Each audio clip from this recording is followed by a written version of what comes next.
Awesome.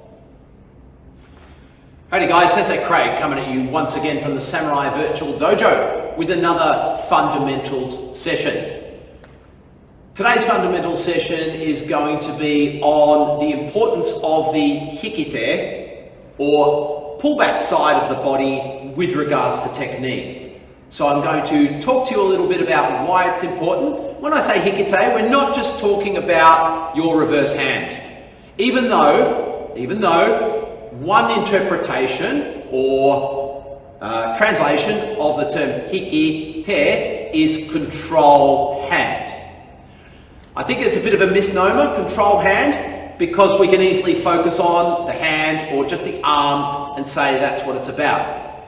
But like a lot of things, a bit of mistranslation. Let's think about it as control side. So even though internally our bodies are not perfectly symmetrical, in terms of our musculature, they are fairly symmetrical. So the way the muscles are interacting with the extension side of the body, so let's talk about a front hand punch, for example. Okay, when we pull back with the hikite, we don't just want to think about this hand. We want to think about all the muscles that are working on that reverse or pullback side of the body. How are they contributing to the technique that is happening on the other side? That's what this video is about. So, I hope that it's going to provide some information to you, and like any fundamental video, assist you with developing your karate, your technique, your strength, and your power. So, let's get into it.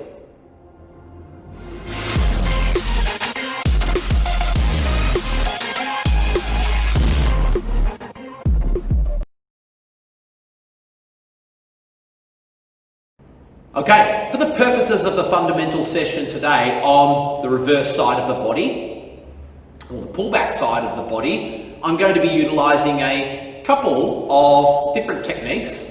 And the first one will be obviously a basic straight punch, and the second one will be an argyuke or a rising block movement. Now, please keep in mind that what I'm going to be talking about translates into any upper body movement.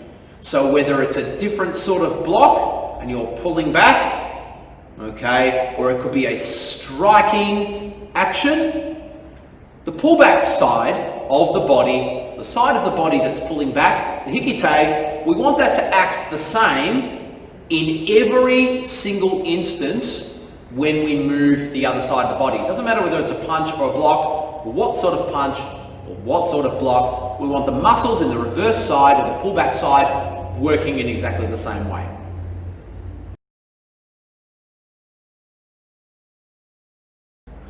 Okay, so I'm starting in a hakodachi position, which obviously you can't see at the moment, because I want to focus just on my upper body. Alright, so from here, let's have a look at a basic straight punch. Alright, now obviously we don't want to collapse our hips as we're punching, and I've talked to you about that before.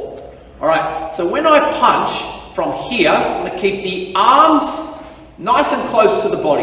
We don't want to be doing this for obvious reasons. And you guys know what those are. For sure, big telegraph here. Okay, lots of tells in that technique. The other problem as well is it's disconnecting from these big muscles. So the strength and the power are not going to be sufficient. It's not going to be a good punch. Okay, now let's have a look at the technique, and I want you to follow along with this. I want you to actually drop this hand down, and I want you to punch without activating this side of the body at all. Alright, so here we go. We're going to punch, doesn't matter which hand, without activating this side of the body at all. Nice and sharp, ready? Itch. And pull back. It's not easy, is it? I don't mean it's not easy because it's not powerful, it's not strong. I mean, depending on what level you're at, it's not easy to punch and keep this side really passive.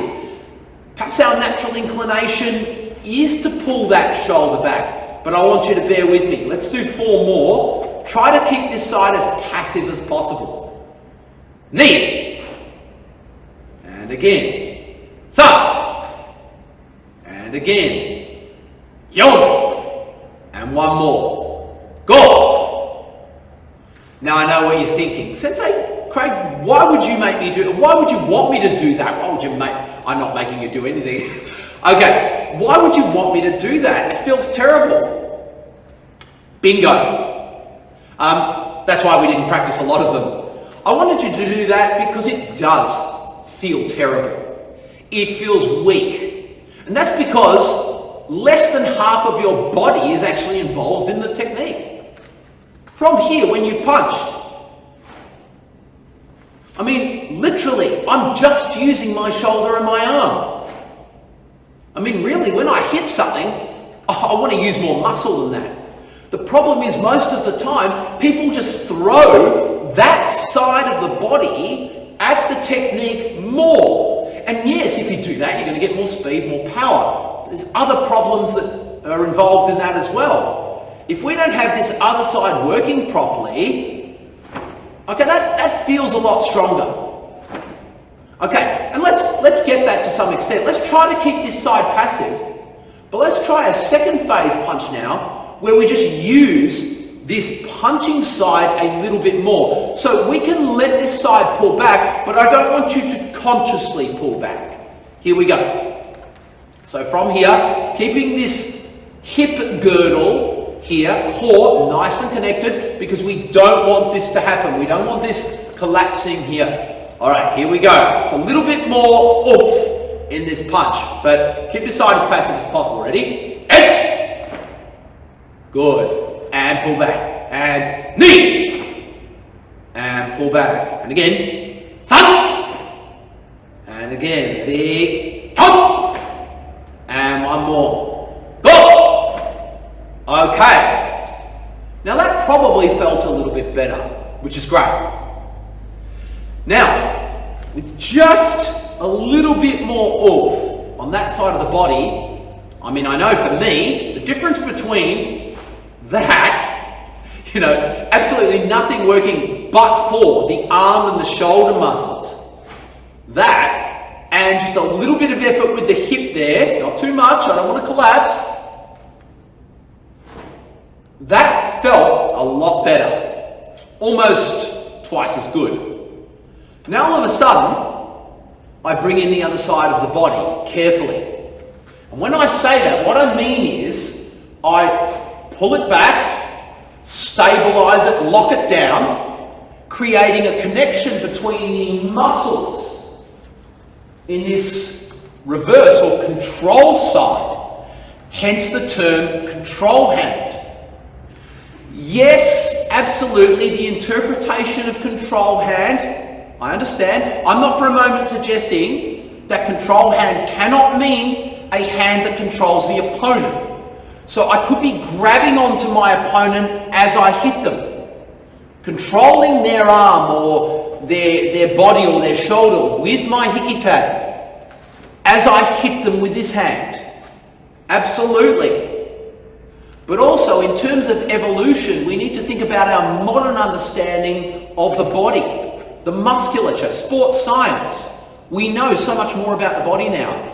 Perhaps control can also mean the way we control ourselves, the movement of our body. So when I pull back, the control is not just controlling my opponent, the control is also controlling me.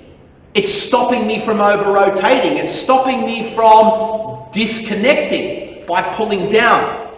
The control in that reverse side is linking not only all the muscles across the shoulder girdle, it's also linking all the muscles, the biggest, stronger muscles involved in the technique. For example, my latissimus muscles.